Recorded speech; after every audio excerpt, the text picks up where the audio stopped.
और ओजियाना सभ्यता स्थल है भीलवाड़ा। नए वाले चेक करना। मैडम कहाँ गई हो? उस वाले में देख लेना जिसमें आप देख रहे हो उसमें ना, क्योंकि ये ऐसे ऐसे दूर देहाड़ी गांव, ये तो फिर भी ठीक है, सभ्यता स्थल ऐसे ऐसे दूर देहाड़ी गांव हैं जिनको वहां के लोकल आदमी भी नहीं जानते, जैसे पिंड पांडलिया सभ्यता स्थल है, एक चित्तौड़गढ़ में है पिंड पांडलिया। एक है नंदी की घाटी, गुरारा, चलो गुरारा तो फिर भी फेमस हुआ करता है। चक 84, चक 84 को चक 64 भी कहा जाता है, तो बहुत। ओजियाना, ओजियाना कहां पर है? भीलवाड़ा। ओजियाना कहां पर?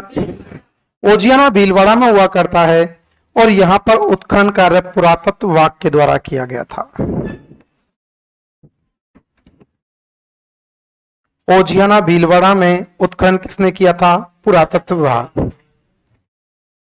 ओजियाना भीलवाड़ा में पुरातत्व विभाग के द्वारा खोजा गया था। यहां से भी एक बैल की मूर्ति मिली थी। ओजियाना से भी बैल की मूर्ति प्राप्त हुई थी। बैल की मूर्ति प्राप्त होने के कारण इसे ओजियाना बुल कहते हैं। Oceania bull. तो बुल कितने हो गए? 4 हो गए होंगे यार।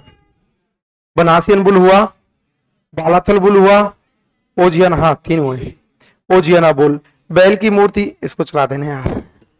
बैल की मूर्ति को क्या कहा गया था? Oceania bull. क्या कहा था?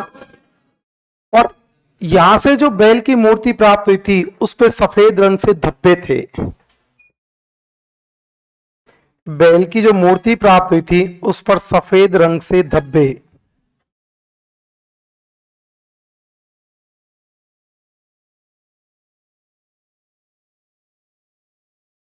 सफेद रंग के धब्बे। सफेद रंग के बैल की मूर्ति पर कहां से मिले थे? ओजियाना। कहां से? ओजियाना कहां पर? नहीं चली? अच्छा, ओजियाना कहां पर? भीलवाड़ा। कहां पर? बैल की मूर्ति कहां से प्राप्त हुई थी? ओजियाना। कहां से? और यहां ओजियाना से फियांस, कार्नेलिया,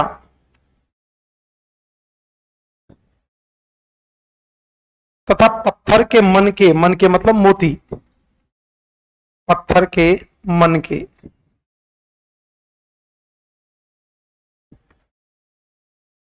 फियांस, कार्नेलिया और पत्थर के मन के कहां से प्राप्त हुए थे? ओजियाना। कहां से?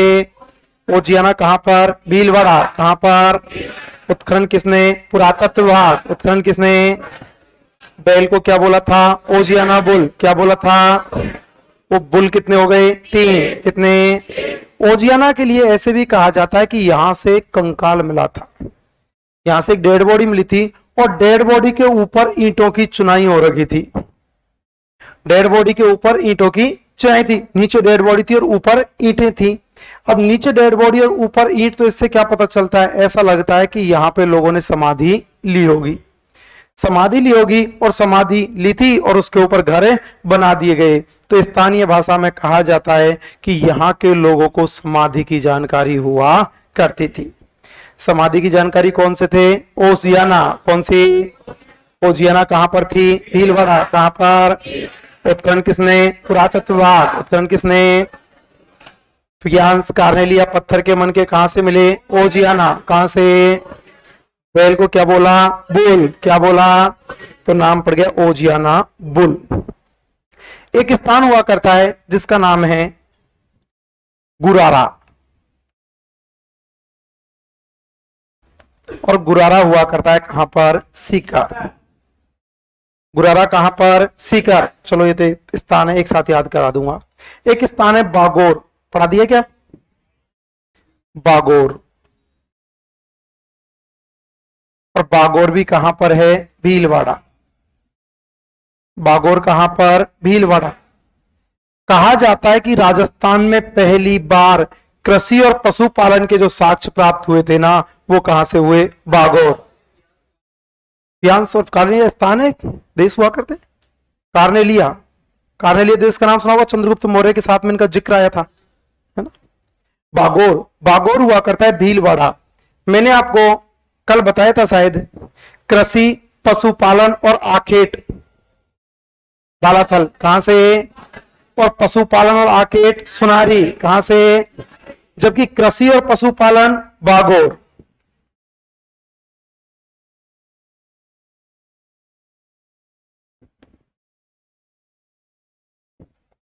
कृषि और पशुपालन की जानकारी कहां से मिली थी, बागोर। और बागोर कहां पर, भीलवाड़ा। बागोर कहां पर, तो कृषि और पशुपालन के साक्ष्य कहां से मिले थे, बागोर। कहां से, बागोर कहां पर, भीलवाड़ा। कृषि और पशुपालन के साक्ष्य और भी कई जगह से मिले हैं, लेकिन राजस्थान में सर्वप्रथम कृषि और पशुपालन के साक्ष्य कहां से मिले थे, बागोर। कहां से, बागोर कहां पर, भीलवाड़ा। कहां पर, दो शब्द हैं, एक तो है बागोर और एक है बरोर।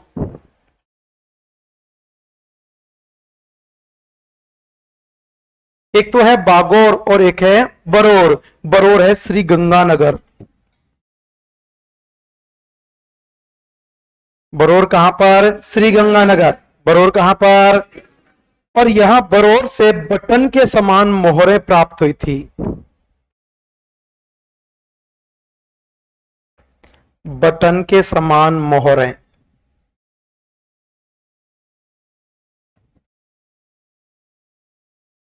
बटन के समान मोहरें कहां से प्राप्त हुई थी, बरोर। कहां से, बरोर कहां पर, श्री गंगानगर। कहां पर, बटन के समान मोहरें कहां से, बरोर। कहां से, बरोर कहां पर, श्री गंगानगर। बरोर कहां पर, एक स्थान है नगर, पहले मैंने आपको बताया होगा नगरी।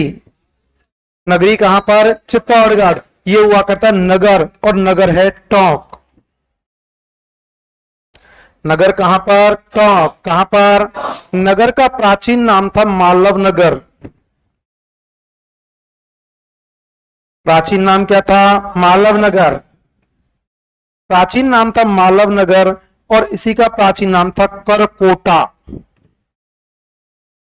करकोटा, प्राचीन नाम क्या था, मालव नगर। प्राचीन नाम, इसी को क्या बोलते, करकोटा। क्या बोलते, नगर कहां पर, टोंक। कहां पर, प्राचीन नाम मालव नगर। प्राचीन नाम, इसी को क्या बोलते, करकोटा। क्या बोलते, इसे मालव नगर या करकोटा के नाम से भी जाना जाता है।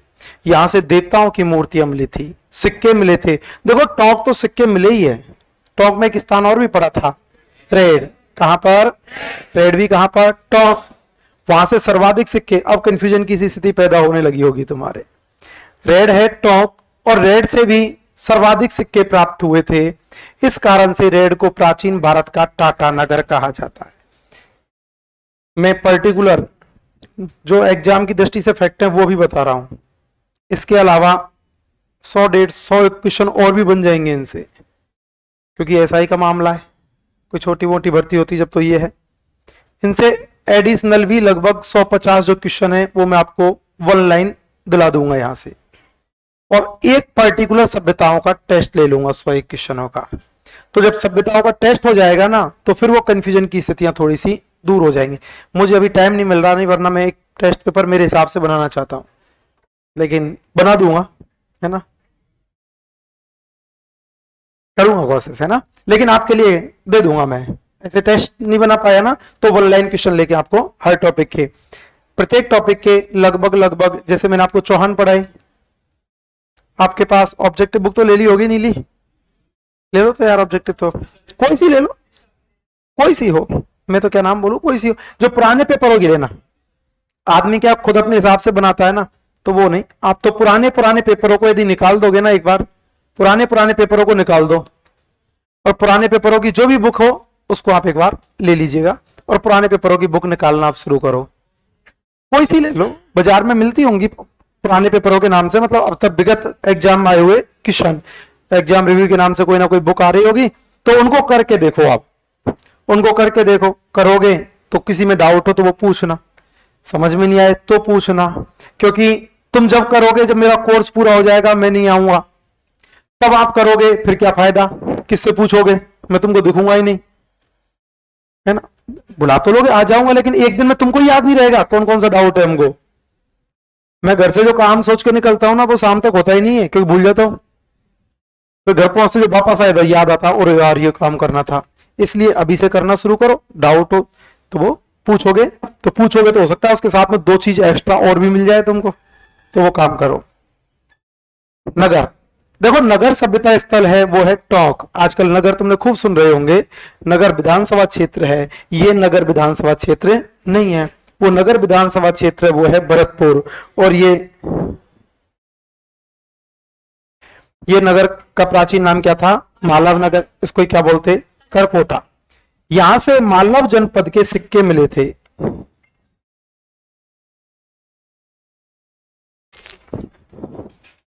मालव जनपद के सिक्के,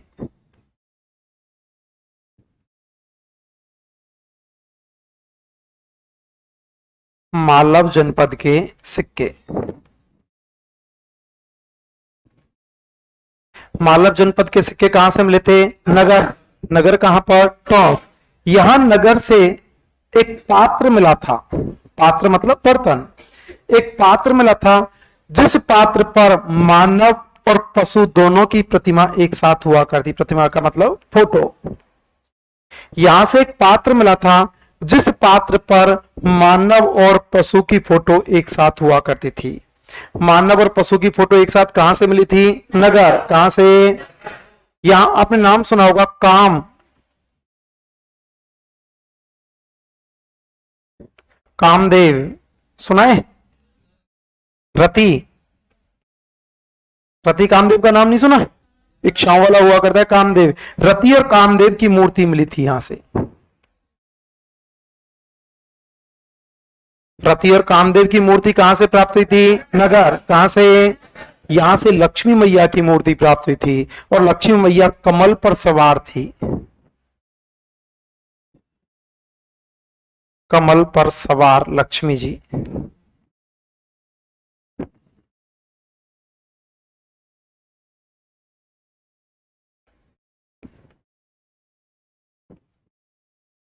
कमल पर सवार लक्ष्मी जी की मूर्ति कहां से प्राप्त हुई थी? नगर। नगर कहां पर? टोंक। कहां पर? प्राचीन नाम मालव नगर, प्राचीन नाम क्या बोलते? करकोटा। क्या बोलते? मालव जनपद के सिक्के कहां से प्राप्त हुए? नगर। देखो मालव जनपद के सिक्के रेड से भी प्राप्त हुए हैं, यहां से भी प्राप्त हुए हैं। पात्र पर काय की फोटो थी? मानव और पशु। काय की थी?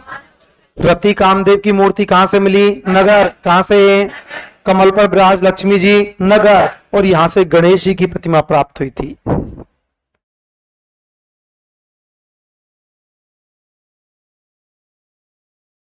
गणेश जी की प्रतिमा कहां से प्राप्त हुई थी? नगर। नगर कहां पर? टोंक। कहां पर? बटन के समार मोहरे कहां से मिली थी? बरौर। कहां से? कृषि और पशुपालन की पहली बार जानकारी भागौर। कहां से? भागौर कहां पर? भीलवाड़ा। कहां पर?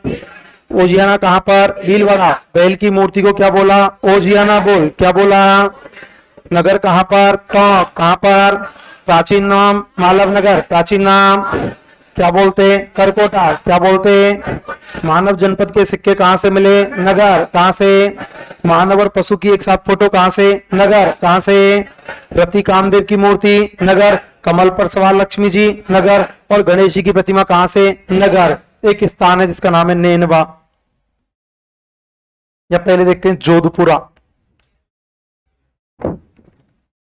देखो नाम बोलने में लगता है जोधपुरा, लेकिन है कहां पर? है जयपुर। ऐसे मत सोचना कि जोधपुरा जोधपुर में होगा, नहीं, जोधपुरा कहां पर? जयपुर। इस जोधपुरा से भी एक पात्र मिला, कटोरा मिला, उस पे भी पॉलिश हो रखी थी, और कटोरे पे यदि पॉलिश हुई तो कौन सा होगा? मौर्यकालीन। कौन सा होगा? और यह भी मौर्यकालीन संस्कृति का हुआ करता था। तो अब मुझे बताइएगा, मौर्यकालीन संस्कृति के राजस्थान में कितने हो गए? 4। कितने? Number 1 Bairag, number 1, number 2, number 2, number 3 Sunari, number 3, number 4 Jodhpura, number 4। मौर्यकालीन संस्कृति के कितने स्थान थे? 4। कितने? Number 1 Bairag, number 1, number 2, number 2। आज तो यार चाय बहुत पी ली मैंने।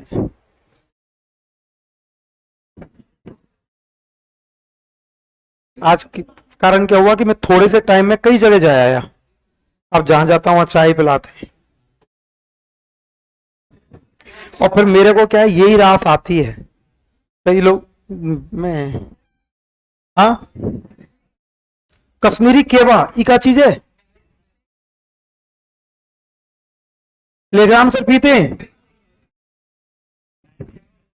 ए तुम पागल बना दिए होंगे। हाँ, चाहे गिलास में पियो, कहीं भी पियो, कैसे रंग को बताओ। हाँ, तुम जानते नहीं है उनका, अरे उनका मूड बन गया होगा दिल में। वैसे अच्छा, कश्मीरी कहवा बोला क्या?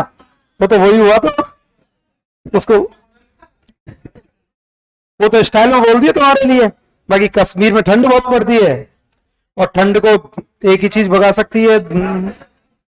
फिर उन्होंने क्या किया, तुमको स्टाइल में बोल दिया, और एक साथ नहीं पिया होगा।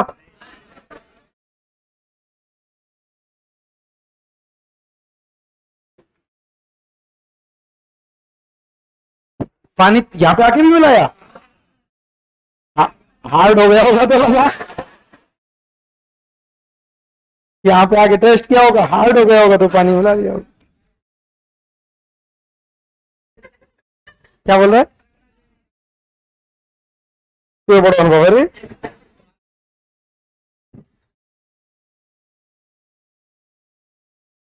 क्या, हाँ हो सकता है ये बर्तमानों कोटपतली वाले में चले जाए, है ना, जोधपुर। हाँ, है ना, हाँ, क्योंकि इसी दिल्ली रोड पे है ये जोधपुरा। वैसे मैं जब तक रहा, और जब तक यदि नई डेट आ गई ना, तो मैं परिवर्तन करवा दूंगा सबका, और नहीं आए तो फिर आपको बाद में करना पड़ेगा। मैं 12 बैच पढ़ा रहा हूं इस समय, 12 घंटे नहीं, 12 बैच, है ना। ऑफ कोर्स, नो डाउट, आप सबसे बढ़िया हो। खुद की तारीफ पे ताली नहीं बजाते हैं, है ना। ये इंटरव्यू में बहुत काम आएंगी ये चीजें तुम्हारे, में बीच में जो तुमको ज्ञान फैलता हूं ना, तो नो डाउट आप बहुत अच्छे हो। पढ़ने में भी जो रेगुलर आ रहे हैं ना, वो बहुत अच्छे हैं। कई बहुत अच्छे होने के बावजूद भी चुनावों में भी भाग ले लेते हैं। तो जो रेगुलर आ रहे हैं ना, मैं वादा कर सकता हूं कि ये जो मैं लिखा रहा हूं, इसके अलावा तुमको 500 क्वेश्चन और दे दूंगा, टाइप करवाऊंगा, लेकिन वो आपको, क्योंकि हाथ से लिख के और जब दूंगा ना तो इतने मोटे हो जाएंगे वो, कोचिंग वाले बेचारे कब तक फोटो कॉपी करवाएंगे। और वो 500 क्वेश्चन ऐसे होंगे जो तुम्हारी कॉपी में नहीं होंगे, 500 के ज्यादा भी हो सकते हैं। ऐसे 500 क्वेश्चन जो कॉपी में नहीं होंगे, उनको कोशिश करूंगा मैं क्लास बोर्ड पे याद करवा दूं आपको। ईमानदारी से स्कोर उसको कर जाना, मेरी सब्जेक्ट में तुम पास हो जाओगे।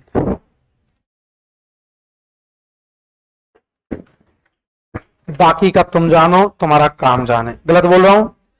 और मैं कैसे पाती लगा सकता हूं यार, और सब्जेक्ट में मैं कैसे लगा सकता हूं, मेरे को खुद को ही नहीं आती, मैं कहां से करूं। तो तुम ये करो, और इसका बहुत बड़ा योगदान रहेगा, बहुत बड़ा योगदान रहेगा, क्योंकि बाकी और जगह पर कई बैचों में मैं सिर्फ हिस्ट्री पढ़ा रहा हूं, कई बैचों में सिर्फ मैं कल्चर पढ़ा रहा हूं, क्योंकि दोनों एक ही बैच में पढ़ाए तो वहां मैं पूरा नहीं पढ़ा सकता। तुम्हारे बैच को हिस्ट्री में पढ़ाऊंगा और कल्चर भी मैं पढ़ाऊंगा। जिन बैचों में हिस्ट्री और पढ़ा रहे हैं, कल्चर और पढ़ा रहे हैं, उनमें थोड़ी सी ये समस्या रहती है कि बहुत सारी ऐसी चीज होती हैं जो हिस्ट्री वाले छोड़ देते हैं, वो कल्चर में पढ़ी जाती हैं। बहुत सारी ऐसी चीज होती है जो कल्चर वाले छोड़ देते हैं, हिस्ट्री में पढ़ी जाती हैं। अब जैसे कल्लाजी राठौड़ पढ़ाऊंगा मैं आपको, कल्लाजी राठौड़ की घटना आप सपोज करो यदि कल्चर वाले ने छोड़ दी कि इतिहास की घटना है, इतिहास वाला बताएगा, इतिहास वाला छोड़ देगा कि लोक देवता है, कल्लाजी राठौड़ लोक देवताओं के साथ में वो घटना पढ़ेंगे।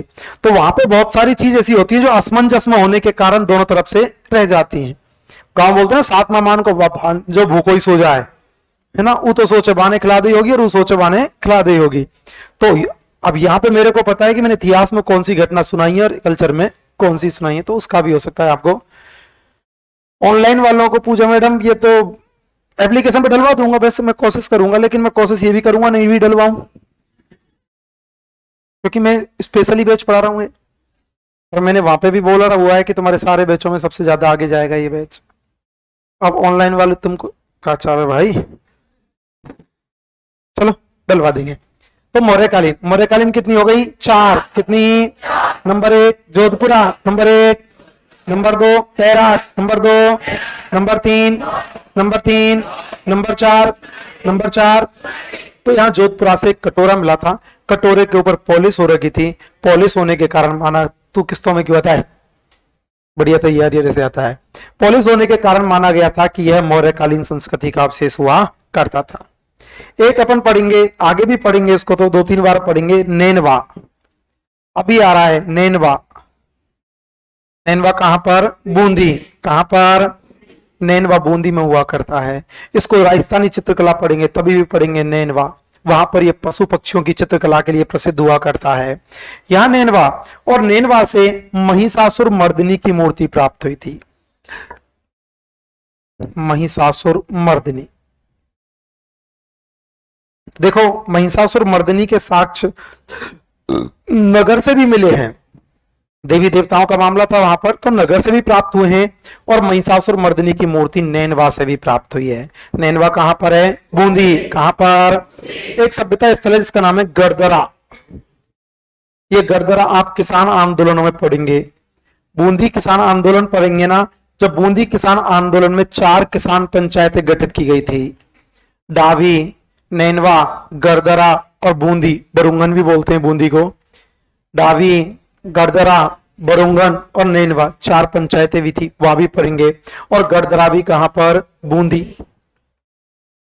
अब देखो मैंने आपको बताया था चित्रकला के साक्ष्य कहां से मिले, बैराट, कहां से मिले, बैराट। चित्र भी पशु पक्षियों के हुआ करते थे, मानव के हुआ करते थे। यहां के लिए कहा जाता है कि यहां से उड़ते हुए पक्षियों के साक्ष्य प्राप्त हुए थे, यहां से उड़ते हुए पक्षियों के साक्ष्य प्राप्त हुए थे, इसलिए गरदरा को वर्ल्ड रॉक पेंटिंग के नाम से भी जाना जाता है।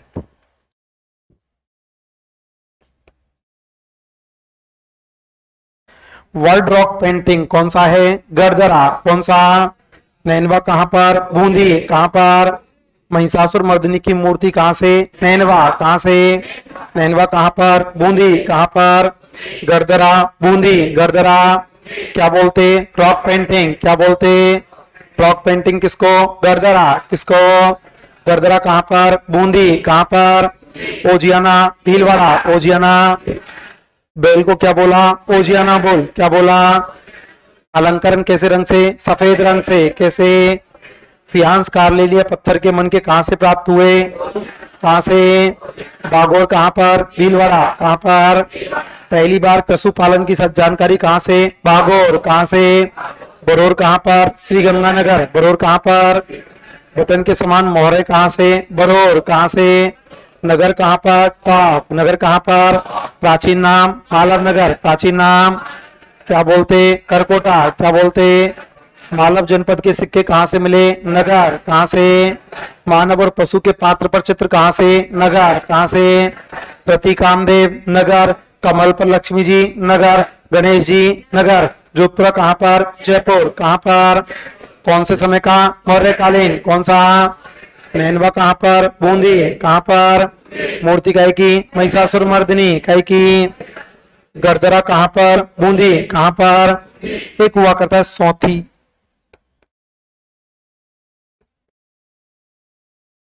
और सौथी है बीकानेर।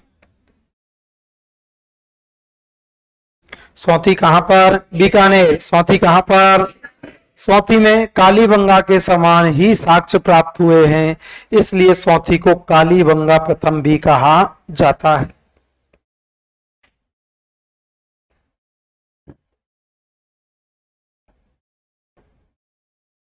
कालीबंगा प्रथम क्या है, सौथी, कालीबंगा प्रथम क्या है, सौथी, सौथी कहां पर, बीकानेर, कहां पर, सौथी को क्या बोलते, कालीबंगा प्रथम, सौथी को कालीबंगा प्रथम के नाम से जाना जाता है। एक सभ्यता स्थल है जिसका नाम है बयाना। बयाना का नाम इतिहास में सुना है, बयाना कहां पर, भरतपुर, कहां पर, बयाना सभ्यता स्थल हुआ करता है भरतपुर। मैंने आपसे कई बार चर्चा की होगी विजय स्तंभ कि राजस्थान का पहला विजय स्तंभ कहां पर, बयाना, कहां पर, बयाना में राजस्थान का पहला विजय स्तंभ कौन से काल का है, गुप्त काल, कौन सा, समुद्रगुप्त ने लगाया था, गुप्त काल का था। तो यहां बैराट से, सॉरी बयाना से एक गुप्तकालीन लेख मिला था।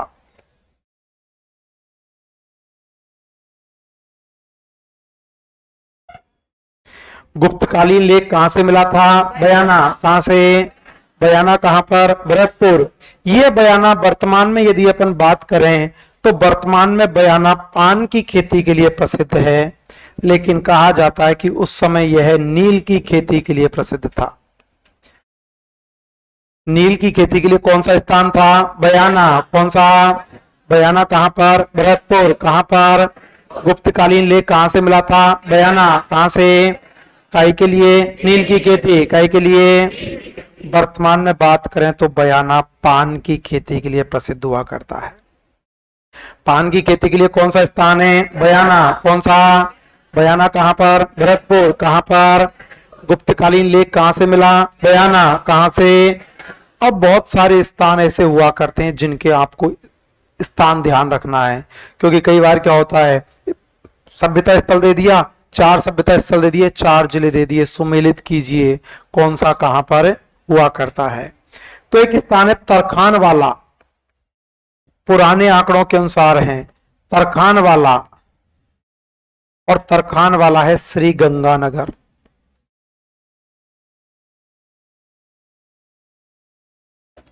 तरखान वाला कहां पर? श्री गंगानगर। एक स्थान है चक 84, चक 84 के स्थान पर चक 64 भी लिखा हुआ मिल सकता है, क्योंकि ये दोनों ही स्थान है, स्थान चक 84 भी है, स्थान चक 64 भी है, और दोनों ही कहां पर है? श्री गंगानगर।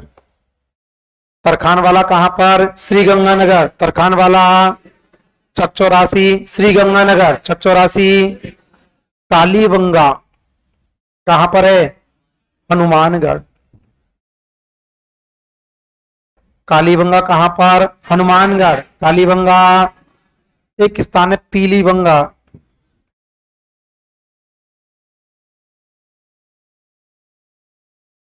पीलीबंगा, और पीलीबंगा भी कहां पर? हनुमानगढ़। कहां पर? एक स्थान है भादरा,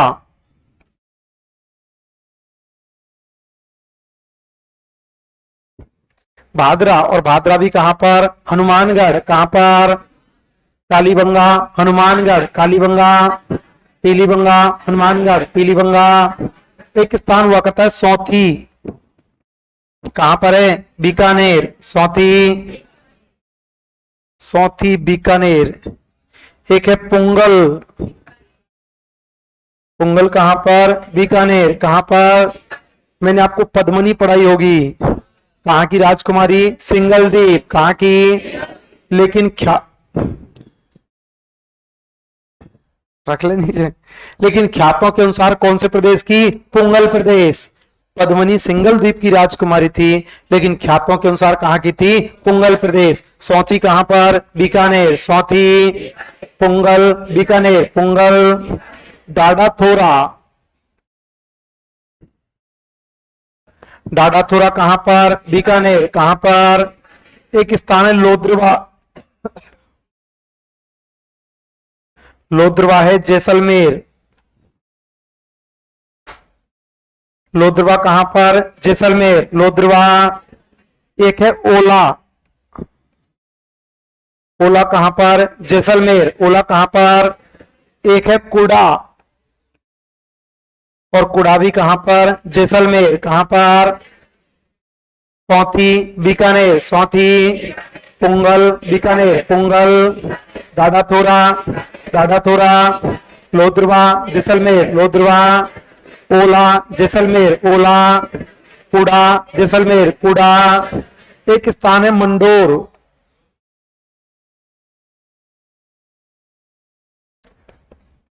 मंडोर कहां पर? जोधपुर। कहां पर? एक स्थान है उम्मेदनगर,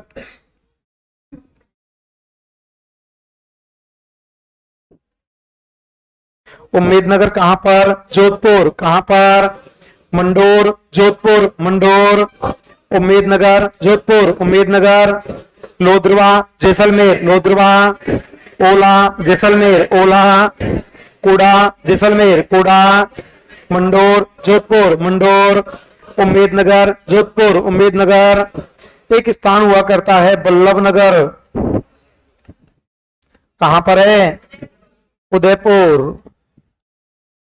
बल्लभ नगर कहां पर? उदयपुर। कहां पर? एक सभ्यता स्थल है आहड़। आहड़ भी कहां पर? उदयपुर। कहां पर? एक सभ्यता स्थल है झाडोल।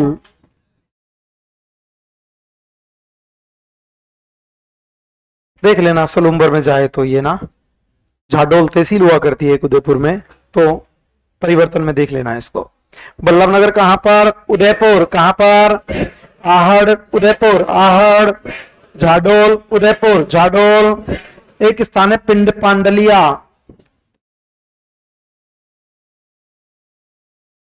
पिंड पांडलिया। और पिंड पांडलिया कहां पर? चित्तौड़गढ़। पिंड पांडलिया कहां पर? चित्तौड़गढ़। पिंड पांडलिया। एक स्थान है नंदी की घाटी।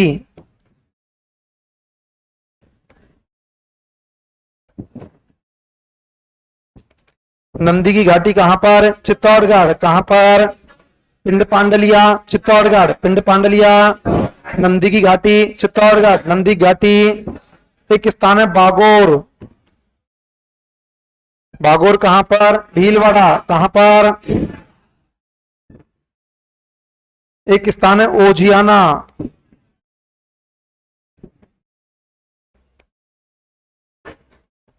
बागोर कहां पर? भीलवाड़ा। बागोर कहां पर? ओजियाना। भीलवाड़ा। ओजियाना। एक स्थान है गिलोंड है।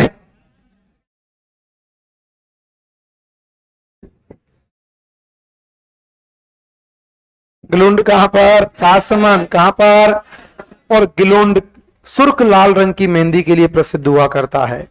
राजस्थान में मेहंदी के लिए प्रसिद्ध हुआ करता है सोजत। और सोजत कहां पर? पाले। कहां पर? लेकिन सुर्ख लाल रंग की मेहंदी के लिए प्रसिद्ध है गिलोंड। और गिलोंड कहां पर? राजसमंद। कहां पर? बागोर। भीलवाड़ा। बागोर। ओजियाना। भीलवाड़ा। ओजियाना। गिलोंडे। राजसमंद। गिलोंडे। स्थान है बूढ़ा पुष्कर।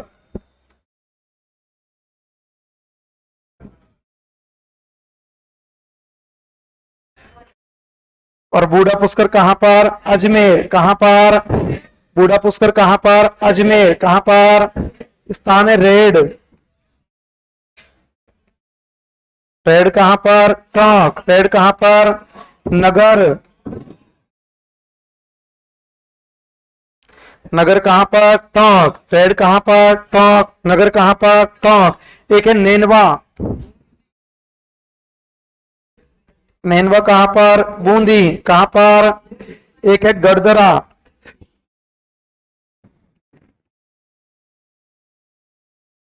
गड़दरा कहां पर? बूंदी। कहां पर? नैनवा कहां पर? बूंदी। नैनवा कहां पर? बूंदी। गड़दरा। बूंदी। एक स्थान है आलनिया।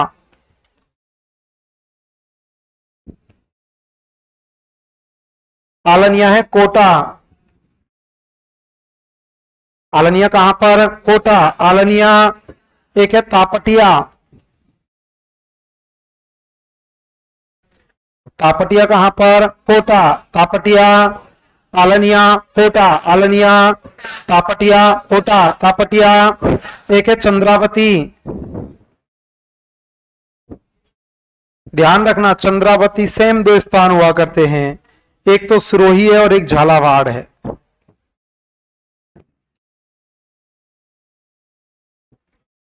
चंद्रावती कहां पर? सिरोही। कहां पर? नंबर 2 झालावाड़। नंबर 2 रेड कहां पर? टोंक। रेड। नगर टोंक। नगर। नैनवा बूंदी। नैनवा। गड़दरा बूंदी। गड़दरा। आलनिया कोटा। आलनिया। तापटिया कोटा। तापटिया। चंद्रावती सिरोही। चंद्रावती। नंबर 2 झालावाड़। नंबर 2 एक है केल माहौली।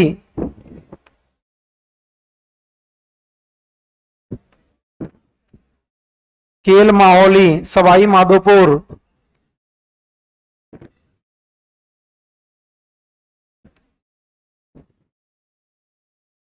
नहीं है पता?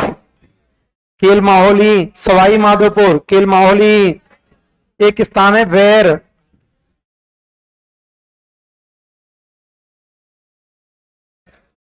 वैर कहां पर? भरतपुर। वैर कहां पर? स्थान बताया था बयाना, भरतपुर, नहो, और भरतपुर में एक स्थान है मलाहा। मलाहा कहां पर? भरतपुर। अडले, मलाहा कहां पर? भरतपुर। कहां पर? और यहां मलाहा से एक हथियार मिला था, ध्यान दे दूंगा, फेंक ध्यान रख लियो। यहां से एक हथियार मिला था पशुओं के लिए, पढ़ लो यार।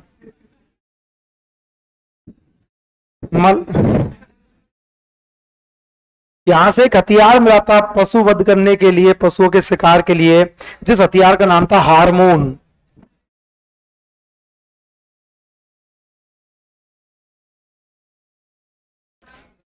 है ही ना है तो मिल लो।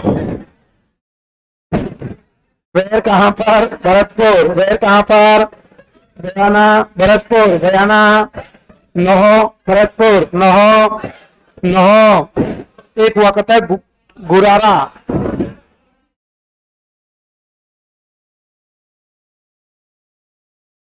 पहले देखो डडीकर, डडीकर, और डडीकर है अलवर। डाडा थोरा और डडीकर एक जैसा लगेगा आपको। डाडा थोरा है बीकानेर और डडीकर है अलवर। डडीकर, डडीकर। एक स्थान है गुरारा। गुरारा कहां पर? सीकर। कहां पर? गुरारा, सीकर। गणेश्वर, नीम का थाना।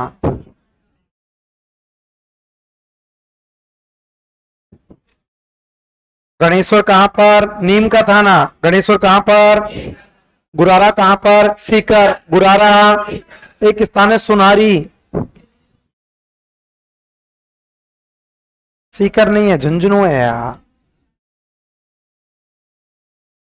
सुनारी कहां पर? झुंझुनू। सुनारी कहां पर? गुरारा, सीकर। गुरारा, गणेश्वर, नीम का थाना। गणेश्वर, सुनारी, झुंझुनू। सुनारी। एक स्थान है कुराड़ा। कुराड़ा कहां पर? नागौर। कुराड़ा कहां पर? मैंने आपको बताया होगा कि देश आजादी से पहले यहां पर क्या मिला था? तांबे के उपकरण मिले थे। देश आजादी से पहले तांबे के उपकरण कहां से? कुराड़ा। कहां से? कुराड़ा कहां पर? नागौर। कहां पर? मेरे साथ बोलो, तरखान वाला, तरखान वाला, चकचौरासी, चकचौरासी, कालीबंगा, कालीबंगा, पीलीबंगा, पीलीबंगा, भादरा, भादरा, सौथी, सौथी, पुंगल, पुंगल, डाडा थोरा, डाडा थोरा, लोद्रवा, लोद्रवा, पोला, पोला, पुड़ा, पुड़ा, मंडोर, मंडोर, उम्मेदनगर, उम्मेदनगर, वल्लभनगर, वल्लभनगर, आहड़, जयपुर, आहड़, झाडोल, झाडोल, पिंड पांडलिया, पिंड पांडलिया, नंदी घाटी, नंदी घाटी, बागोर, बागोर, ओजियाना, ओजियाना, गिलोंडे, गिलोंडे, बूढ़ा पुष्कर, बूढ़ा पुष्कर, रेड, रेड, नगर, नगर, नैनवा, नैनवा, गरदरा, गरदरा, आलनिया, आलनिया, तापटिया, तापटिया, चंद्रावती, चंद्रावती, नंबर 2, नंबर 2, केल माहौली, केल माहौली, वैर, भरतपुर, वैर, बयाना, बयाना, नहो, नहो, दडीकर, दडीकर, गुरारा, गुरारा, गणेश्वर, गणेश्वर, सुनारी, सुनारी, पुराड़ा, पुराड़ा, तरखान वाला, तरखान वाला, चकचौरासी, चकचौरासी, कालीबंगा, कालीबंगा, पीलीबंगा, पीलीबंगा, भादरा, भादरा, सौथी, सौथी, पुंगल,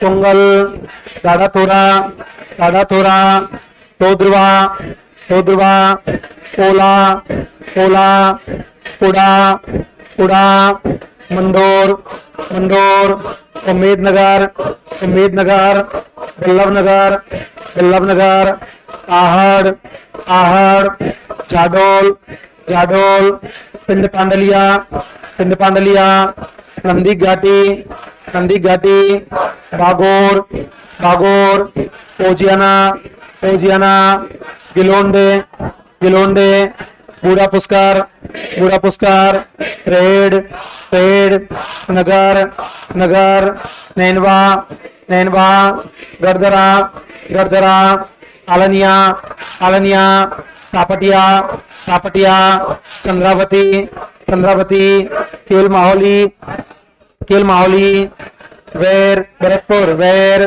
बयाना, बयाना, नहो, भरतपुर, नहो, गडीकर, अलवा, गडीकर, गुरारा, सिकर, गुरारा, गणेश्वर, नीम का थाना, गणेश्वर, सुनारी, झुंझुनू, सुनारी, कुराडा, कुराडा, कुराडा, लास्ट पूछूंगा अभी। तरखान वाला, श्री गंगानगर, तरखान वाला, चौरासी, चौरासी, कालीबंगा, हनुमानगढ़, कालीबंगा, पीलीबंगा, पीलीबंगा, भादरा, हनुमानगढ़, भादरा, सौती, बीकानेर, सौती, पोंगल, बीकानेर, पोंगल, डाडाथोरा, डाडाथोरा, लोद्रवा, लोद्रवा, ओला, ओला, पुड़ा, पुड़ा, मंडोर, मंडोर, उम्मेदनगर, उम्मेदनगर, बल्लभनगर, उदयपुर, बल्लभनगर, आहड़, उदयपुर, आहड़, जाडोल, उदयपुर, जाडोल, पिंड पांडलिया, चित्तौड़गढ़, पिंड पांडलिया, नंदी घाटी, चित्तौड़गढ़, नंदी घाटी, बागोर, भीलवाड़ा, बागोर, ओजियाना, ओजियाना, गिलोंडे, गिलोंडे,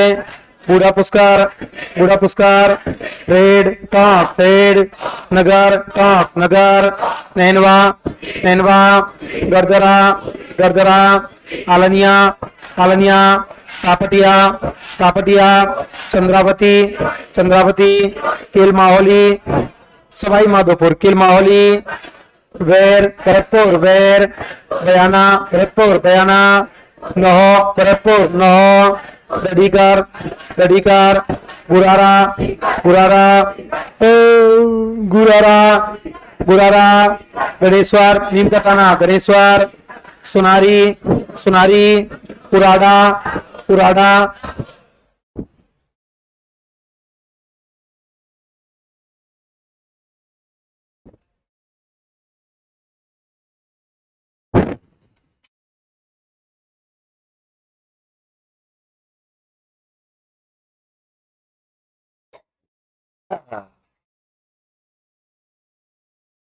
अब बोलो।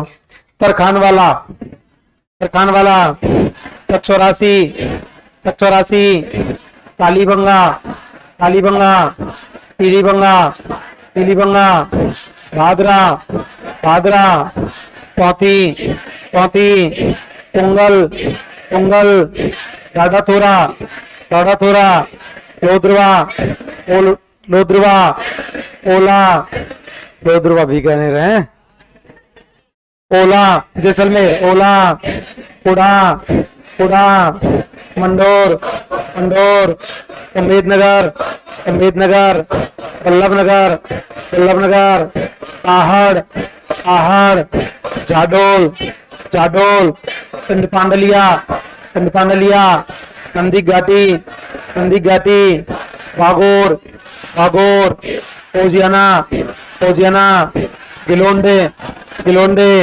बूढ़ा पुस्कार, बूढ़ा पुस्कार, रेड, रेड, नगर, नगर, नैनवा, नैनवा, गरदरा, गरदरा, आलनिया, आलनिया, तापटिया, तापटिया, चंद्रावती, चंद्रावती, केल माहौली।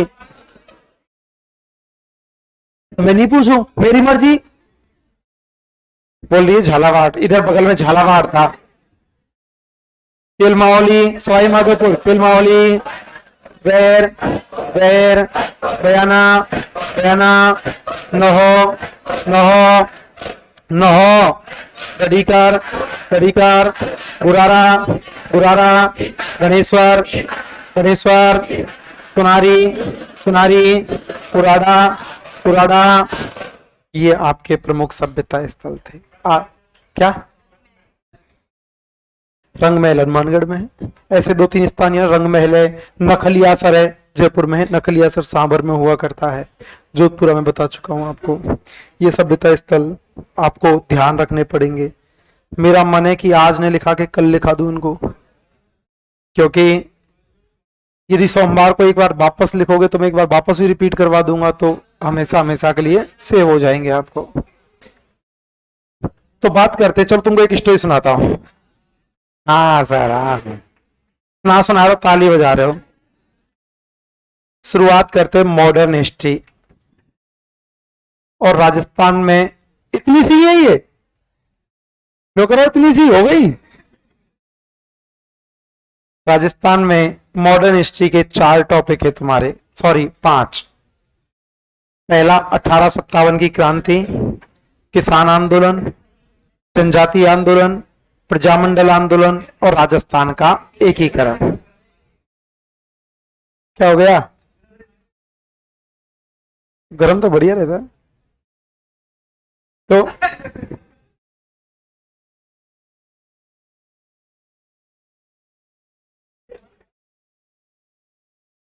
ये तो बहुत बुरी मजाक करी छोरी, कतई नहीं हम पानी।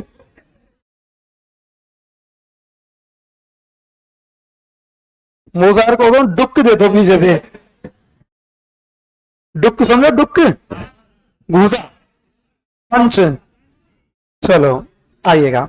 तो इसके साथ में किसान आंदोलन, प्रजामंडल आंदोलन और जनजातीय आंदोलन के साथ में जब पढ़ोगे तो प्रजामंडल आंदोलन के साथ में एक टॉपिक आपको और पढ़ना पड़ेगा, सिलेबस में नहीं है लेकिन ज्यादातर अपन कवर करेंगे क्योंकि वहां से क्वेश्चन पूछ लिया जाता है। राजस्थान में प्रमुख जनजागरण।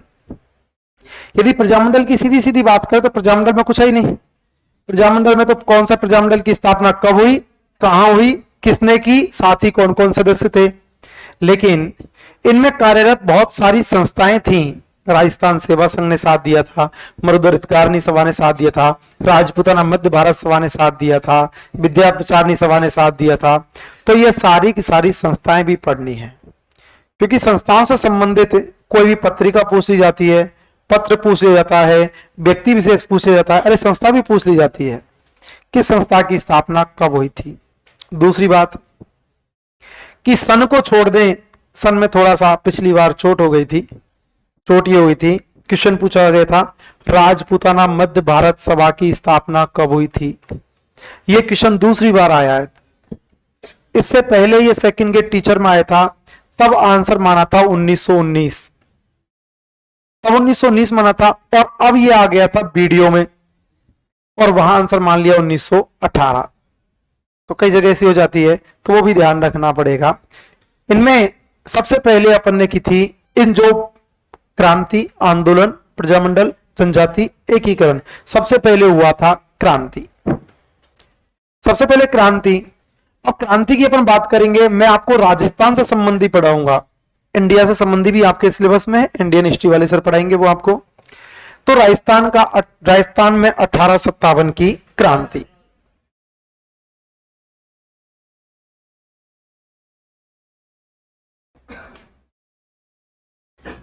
राजस्थान में 1857 की क्रांति।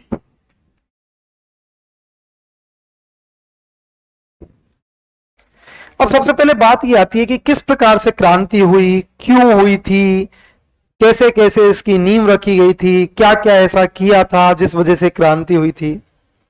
तो मैंने आपको राजस्थान में मराठाओं का आगमन बताया होगा, बूंदी 1733 मराठाओं का पहला राजनीतिक हस्तक्षेप था। अब आगे नहीं बताऊंगा मैं, कई बार जिक्र आ गया, मेवाड़ में भी आया होगा, जयपुर में भी आया होगा, फिर मैंने होड़ा सम्मेलन मारवाड़ में बताया होगा तो वहां भी बता दिया होगा। सवाई जय सिंह की बहन अमर कुंवरी की शादी बूंदी की गई थी, बूंदी के बुद्ध सिंह के साथ हुई थी, संतान नहीं थी तो दलेल सिंह को गोद ले लिया। बाद में उम्मेद सिंह पैदा हुए थे तो अमर कुबरी ने उम्मीद सिंह को राजा बनाने की इच्छा जाहिर की थी। उम्मीद सिंह को राजा बनाने की इच्छा जाहिर की थी तो उम्मीद सिंह को राजा बनाने के लिए मराठाओं को आमंत्रित किया था। और राजस्थान में मराठाओं का पहला राजनीतिक हस्तक्षेप कहां हुआ? बूंदी, 1733। दो क्वेश्चन बनते हैं। राजस्थान में पहली बार मराठा आए कहां थे? उदयपुर। पहली बार मराठा आए थे उदयपुर। पहली बार मराठाओं का हस्तक्षेप हुआ था बूंदी। कहां हुआ था? लेकिन राजस्थान में दो रियासतें ऐसी थीं जहां पर मराठा नहीं आए, जैसलमेर और बीकानेर।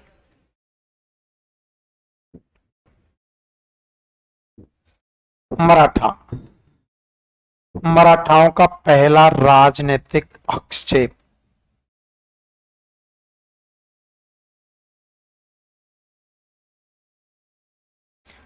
मराठाओं का पहला राजनीतिक हस्तक्षेप, और राजनीतिक हस्तक्षेप कहां था? बूंदी, और बूंदी में था 1733।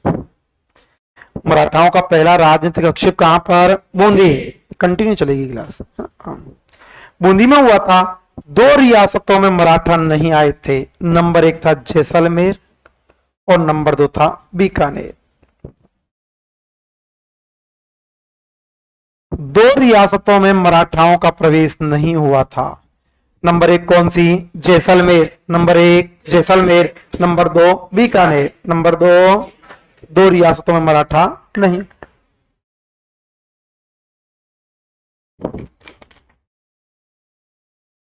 इन मराठाओं की वजह से अपन ने ईस्ट इंडिया कंपनी के साथ सहायक संधि शुरू की थी।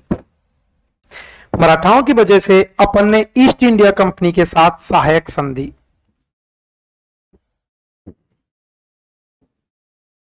पूरी की पूरी 19 रियासतों की सहायक संधि याद रखनी है अपन को। कौन सी रियासत ने कब और किस राजा के साथ सहायक संधि की थी? सहायक संधि, तो सहायक संधि की बात करें तो भारत में सर्वप्रथम सहायक संधि, मतलब सहायक संधि का जनक कहा जाता है लॉर्ड वेलेजली।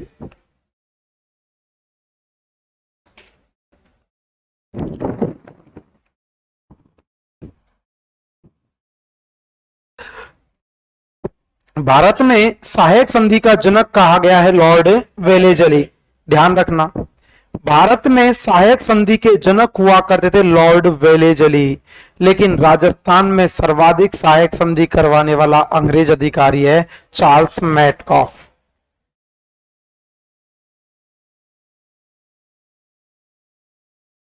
चार्ल्स मैटकॉफ सहायक संधि के जनक कौन है? Lord Wellesley. कौन है? सबसे ज्यादा सहायक संधि किसने करवाई? Charles Metcalfe. किसने करवाई? ये क्वेश्चन कई बार आया हुआ है कि जोधपुर रियासत ने किसके सहयोग से सहायक संधि की थी? Charles Metcalfe. मेवाड़ ने किसके सहयोग से? Charles Metcalfe. तो बात आती है कि चार्ल्स मैटकॉफ ने किसके साथ नहीं करवाई थी? तो 3 रियासतें, डूंगरपुर, बांसवाड़ा, प्रतापगढ़।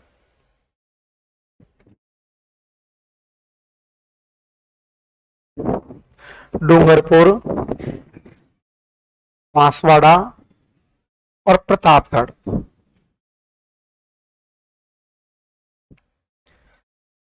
चार्ल्स मैटकॉफ ने कितने में नहीं करवाई? 3। कितने?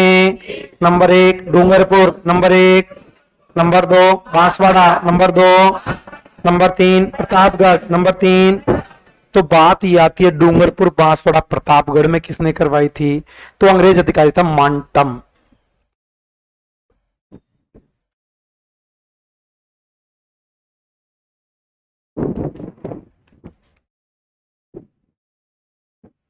माल्टम। तो यहां पे किसने करवाई थी? माल्टम। किसने? जनक कौन है? वेलेजली। कौन है? सर्वाधिक किसने करवाई? Charles Metcalfe. किसने? कितनी करवाई? 3। कितनी नहीं करवाई? 3। Number 1, number 1, number 2, number 2, number 3 Pratapgarh, number 3। कितनी नहीं करवाई? 3। कितनी? अब बात आती है कि राजस्थान में सबसे पहले किसने की थी? सबसे पहले सहायक संधि किसने की थी? तो सबसे पहले सहायक संधि की थी भरतपुर रियासत ने। सबसे पहले सहायक संधि किसने की थी? भरतपुर। किसने की थी? और भरतपुर के राजा हुआ करते थे रणजीत सिंह। भरतपुर के राजा कौन थे? रणजीत सिंह। और रणजीत सिंह ने सहायक संधि की थी 1803 में। बेसिक ही बता रहा हूं अभी मैं आपको। सबसे पहले सहायक संधि की थी भरतपुर, और भरतपुर के राजा कौन थे? रणजीत सिंह। कौन थे? कब की थी? 1803। अब शुरुआत में जब सहायक संधि हुई थी ना, तो अंग्रेजों ने यह कहा था कि हम आपके राजनीतिक मामलों में हस्तक्षेप नहीं करेंगे, हम आपके पर्सनली रिलेशंस में कोई हस्तक्षेप नहीं करेंगे। लेकिन अंग्रेजों ने देखा कि यार ये तो दिक्कतें बढ़ रही है, दिक्कतें बढ़ रही हैं। दूसरी फिर एक बात कर बोल दी थी कि एक चीज जरूर आपको ध्यान रखनी पड़ेगी, आप हमारे विद्रोही को शरण नहीं दोगे, हम आपके विद्रोही को शरण नहीं दी। अंग्रेजों का उद्देश्य था घुसना, कि एक बार हमारी एंट्री मजबूत हो जाए, उसके बाद फिर कोई दिक्कत नहीं है। क्योंकि भारत में आप पढ़ोगे इंडियन हिस्ट्री में सर थॉमस रो आया था। सर थॉमस रो आया था, किसके समय आया था? जहांगीर के समय। मुलाकात कहां हुई थी? अजमेर में। सर थॉमस रो की जहांगीर के साथ मुलाकात होती है अजमेर में। तो उसका उद्देश्य हुआ करता कैसे भी करके हम भारत में एक बार प्रवेश कर जाएं और अपनी जड़ों को मजबूत कर लें। भरतपुर ने कहा ठीक है, सहायक संधि करते हैं अपन। भरतपुर के राजा रणजीत सिंह ने सहायक संधि कर ली थी, लेकिन अंग्रेजों ने फिर सहायक संधि का प्रारूप बदल दिया। प्रारूप बदल के एक प्रारूप नया लेके आए थे, आश्रित पार्थक्य की नीति, मतलब संपूर्ण सहायक संधि। आश्रित पार्थक्य की नीति और आश्रित पार्थक्य की नीति मतलब संपूर्ण सहायक संधि। और इसके दौरान पहली सहायक संधि की थी करौली ने।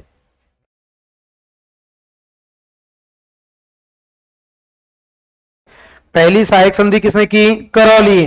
और करौली के राजा हुआ करते थे हरबख्शपाल।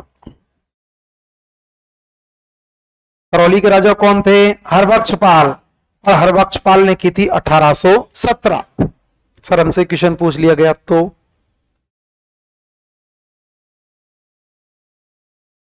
बता, कहा देख रहे हो इन छोरी माऊ है? बंद करना। वो तो कहते कहीं कह रहे पीछे को झुका रहे, क्या बोल रहा है? गरम एसी चला दो, ई खड़ा है जा गरम एसी वाला। कौन सा बोलो? कौन सा बोलो? ध्यान रख जो खिड़की में गरम एसी चला दे। करौली का राजा कौन था? हरबख्शपाल। करौली का। और हरबख्शपाल ने संपूर्ण सहायक संधि, विस्तृत सहायक संधि, आश्रित पार्थक्य की नीति के दौरान सहायक संधि की थी 1817, 9 नवंबर 1817। क्वेश्चन पूछा जाए, राजस्थान में सर्वप्रथम सहायक संधि किसने की? भरतपुर। किसने की? राजा कौन? रणजीत सिंह। राजा कौन? कब की थी? 1803। कब की थी? संपूर्ण सहायक संधि किसने की? करौली। किसने की? राजा कौन? हरबख्शपाल। राजा कौन? कब की थी? 1817। कब की थी? सबसे अंत में सहायक संधि की थी सिरोही ने। सबसे अंत में सहायक संधि किसने की? सिरोही। किसने? और सिरोही के राजा हुआ करते थे शिव सिंह। सिरोही के राजा कौन थे? शिव सिंह। कौन थे? और शिव सिंह ने की थी 1823 में। अंत में किसने की थी? सिरोही। अंत में जाड़ो, अंत में किसने की थी? सिरोही। किसने की? राजा कौन? शिव सिंह। राजा कौन? कब की थी? 1823। कब की थी? मराठाओं का पहला राजनीतिक आक्षेप कहां हुआ? बूंदी। कहां पर? कब हुआ था? 1733। कब हुआ? कितने में नहीं आए? 2। कितने में? Number 1 Jaisalmer. Number 1। Number 2। Number 2 सहायक संधि का जनक कौन है? Lord Wellesley. कौन है? राजस्थान में कौन था? Charles Metcalfe. मतलब राजस्थान में सर्वाधिक सहायक संधि किसने करवाई? Charles Metcalfe. किसने? कितने में नहीं करवाई? 3। कितने? Number 1 Dungarpur. Number 1। Number 2 Banswara. Number 2। Number 3 Pratapgarh. Number 3 सबसे पहले सहायक संधि भरतपुर। सबसे पहले राजा कौन? रणजीत सिंह। राजा कौन? कब की थी? 1803। कब की थी? संपूर्ण किसने की? करौली। किसने? राजा कौन? हरबक्षपाल। राजा कौन? कब की थी? 1817। कब की थी? अंत में सिरोही। अंत में राजा कौन? शिव सिंह। राजा कौन? कब की थी? 1823। कब की थी? सबसे अंत में सहायक संधि की थी सिरोही ने। देखो, सिरोही एकमात्र ऐसी रियासत हुआ करती थी जिसने सहायक संधि के समय भी राजा शिव सिंह थे और क्रांति के समय भी राजा शिव सिंह थे। जब सहायक संधि की थी उस समय भी राजा शिव सिंह हुआ करते थे और क्रांति के समय भी राजा शिव सिंह थे।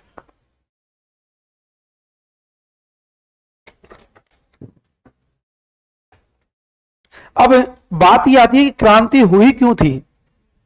क्रांति कोई ना कोई तो कारण हुआ होगा, लेकिन देखो आप अपने दिमाग में बात बिठा ली कि अंग्रेज लोग अच्छे नहीं है, है ना। अब वो कोई भी काम करेंगे तो अपन के दिमाग में बात आएगी। फिर दूसरी बात कि आदमी जब पहले दिन कोई खुरापात करता है तो पहले दिन ही उसको जवाब देते हैं कि अपन नहीं देते। बड़ा है या तो हो सकता है बड़ा हो या हो सकता है बॉस हो, तो पहले दिन उसको जवाब नहीं देते। पहले दूसरे दिन स्थिति कंफ्यूजन जैसी होती है, चुप हो जाते हैं। हो सकता है डर के मारे हो जाएं, हो सकता है मर्यादा के मारे हो जाएं, चुप हो जाते हैं। दूसरे दिन फिर किया, फिर चुप हो गए। तीसरे दिन फिर किया, फिर चुप हो गए। लेकिन जब चीज ज्यादा बढ़ जाती है ना तो फिर नासूर बन जाती है साहब। यदि पहले देखो आप बड़े हो तो कभी भी इस बात का ध्यान रखना कि छोटा वाला यदि जवाब नहीं दे रहा ना तो इस बात का ध्यान रखना कि कहीं ऐसा तो नहीं कि उसके दिमाग में कोई आपके प्रति कोई कीड़ा हो रहा हो। कहीं ऐसा तो नहीं कि उसके दिमाग में आपके प्रति ऐसा लग रहा है कि आपके प्रति नेगेटिव सोच उसके दिमाग में बैठ रही हो। यदि उसके दिमाग में नेगेटिव कुछ बैठ रहा है ना तो उसको निकलने की कोशिश करना। यदि वो नहीं निकला ना तो एक दिन जिस दिन वो फुल हो जाएगा ना फिर वो जिंदगी में कभी नहीं निकलेगा और वो रिश्ते खत्म होने की नौबत पे आएंगे, फिर कभी नहीं निकलेगा। अंग्रेजों के साथ ऐसा ही हुआ था। अंग्रेजों ने धीरे धीरे धीरे धीरे हमको इतना परेशान करने लग गए थे कि हमने फिर अब सोच लिया कि अब तुमको निकाल के ही रहना है। कैसे? अंग्रेजों ने क्या कारण रहा करता था कि अंग्रेजों से अपन नाराज थे, तो अंग्रेज एक तो नई नीति ले आया था लॉर्ड डलहौजी, गोद निषेध प्रथा। एक गोद निषेध प्रथा की नीति लेके आया था। गोद निषेध प्रथा की नीति में क्या होता है?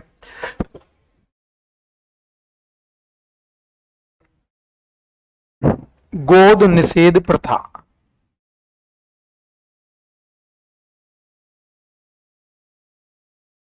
गोद निषेध प्रथा लॉर्ड डलहौजी ने नीति लगा दी थी कि यदि किसी रियासत के कोई संतान नहीं होती है तो वो रियासत गोद लेकर अपना वंश आगे नहीं बढ़ा सकती। वो चाहे कि मैं गोद ले लूं और गोद लेकर अपना वंश आगे बढ़ा दूं, गोद लेकर अपनी स्थितियों को सुधार लूं, नहीं। यदि किसी रियासत के संतान नहीं हुई, राजा के संतान नहीं है, तो उस रियासत को अंग्रेज लोग अपने कब्जे में कर लेंगे। यदि किसी रियासत के संतान नहीं है तो उस रियासत को अंग्रेज लोग अपने कब्जे में कर लेंगे। उस रियासत गोद लेकर अपना वंश आगे नहीं बढ़ा सकती।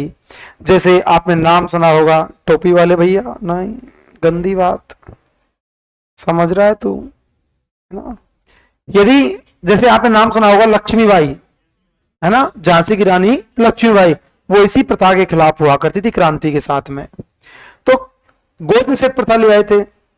दूसरा ले आए थे, अंग्रेजों ने कई रियासतों के शासकों को यह बोलकर पद से हटा दिया था कि आपका जो राजा है ना वो योग्य नहीं है, आपका जो शासक है वो योग्य नहीं है। राजा को अयोग्य बोलकर राजा को पद से हटा दिया गया था। तो एक कारण यह भी हुआ करता था अयोग्य शासक।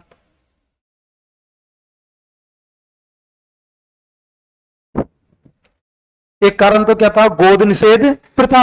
इस बात से लोग नाराज थे कि यार ऐसे कैसे कर सकते हो आप, यदि कोई राजा नहीं है तो उसकी मर्जी है वो गोद ले नहीं ले, क्या करे क्या नहीं करे, आप कौन आक्षेप करने वाले होते हैं।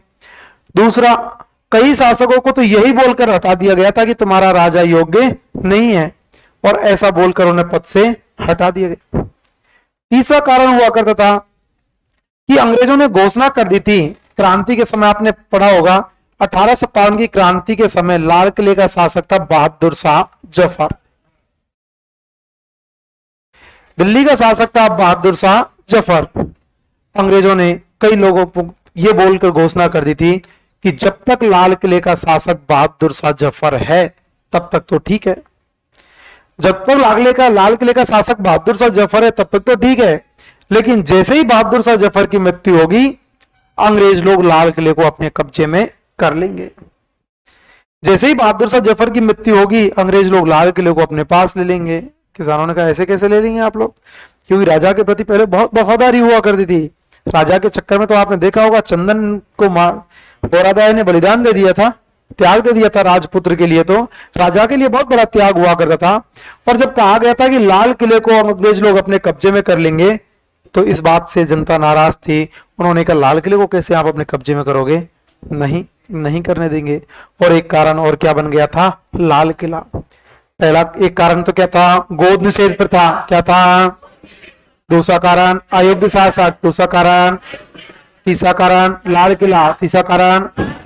और उस समय का जो मेन तात्कालिक मतलब उस समय का जो प्रेजेंट का जो कारण, तात्कालिक का मतलब होता है उस समय जो घटना घटी थी उसका। जैसे मेट्रो अभी चल रही है, ठीक है, मेट्रो के कहीं ना कहीं लिख रखा होगा कि इस जयपुर मेट्रो का उद्घाटन तात्कालिक मुख्यमंत्री, अब उस समय वसुंधरा राजे थी तो वसुंधरा राजे का नाम लिख रखा होगा, अशोक गहलोत जी थे तो अशोक गहलोत जी का नाम लिख रखा होगा, वहां लिख रखा होगा इसका उद्घाटन तात्कालिक मुख्यमंत्री श्रीमती वसुंधरा राजे सिंधिया जी के द्वारा किया गया। सपोज बता रहा हूं मैं, या श्रीमान अशोक गहलोत साहब के द्वारा किया गया।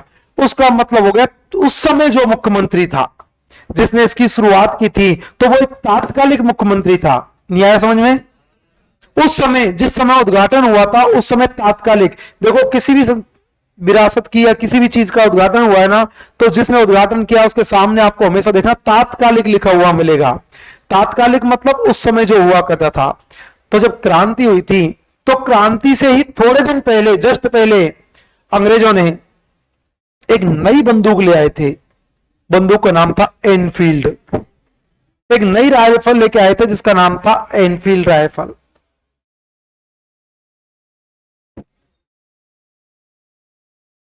एनफील्ड राइफल लेके आए थे, एनफील्ड राइफल ले आए थे। इस एनफील्ड राइफल का जो कारतूस था वो कारतूस गाय और सुअर की चर्बी से बनता था। एनफील्ड राइफल का जो कारतूस था वो कारतूस गाय और सुअर की चर्बी से बना करता था, गाय और सुअर की चर्बी से बनता था और उस कारतूस को मुंह से खोलना पड़ता था। वास्तव में ऐसी एक अफवाह थी, ऐसा नहीं था, वास्तव में ऐसी एक अफवाह थी। ऐसी अफवाह क्यों फैलाई गई थी? क्योंकि यदि इस तरह की अफवाह फैला दी ना तो हिंदू और मुस्लिम दोनों एक हो जाएंगे, इसलिए यह अफवाह फैलाई गई थी।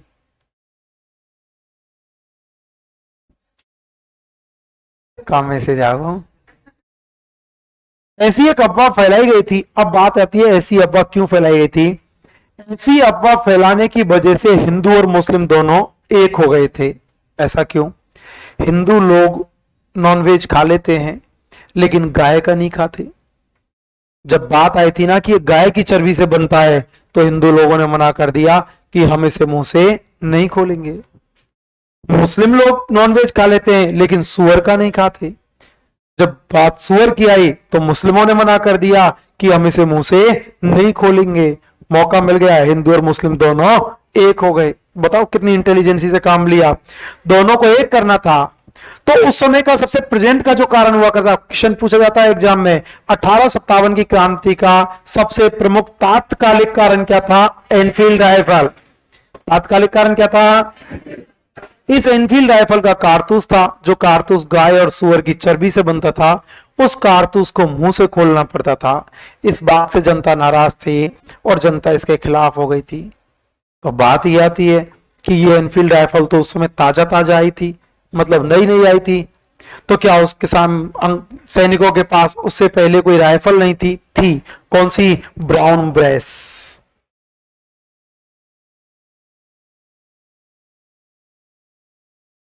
क्वेश्चन पूछा जाता है एनफील्ड राइफल से पहले सैनिकों के पास कौन सी राइफल थी? Brown brace. कौन सी?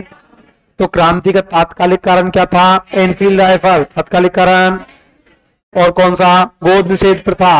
अब देखो गोद निषेध प्रथा, गोद निषेध प्रथा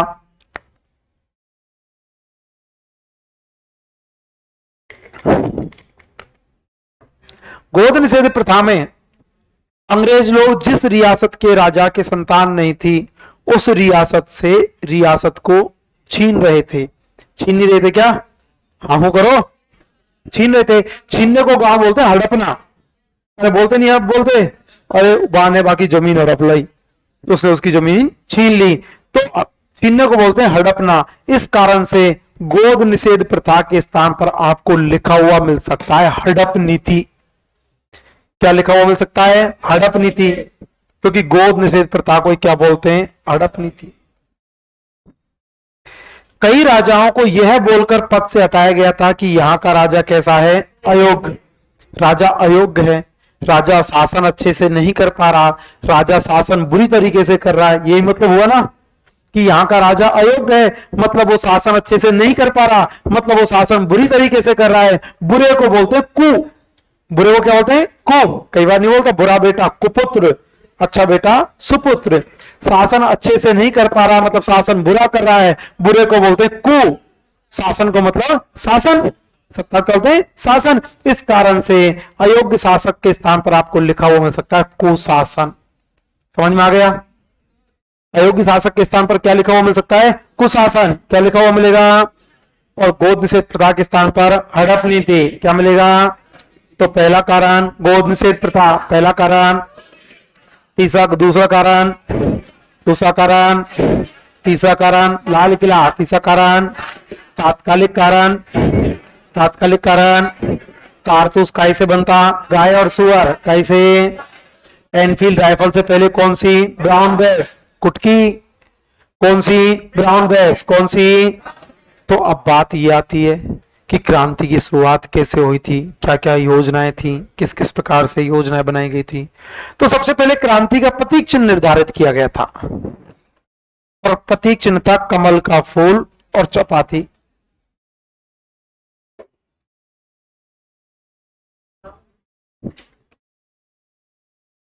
क्रांति का प्रतीक चिन्ह था कमल का फूल और चपाती। अब बात आती है कमल का फूल और चपाती किस प्रकार से, कैसे प्रतीक हुआ करता था। तो देखो कमल का फूल, कमल का फूल का मतलब है प्रेम, शांति, स्नेह। यही तो होता है। खूब दिए होंगे तुमने, नहीं दिए? तो गुलाब का दिया है, कोई बात नहीं, है ना। भगवान करे तुमको ऐसा मौका भी नहीं मिले, है ना। कमल के फूल का मौका ही नहीं मिले, सीधा ही मौका अंगूठी का मिले।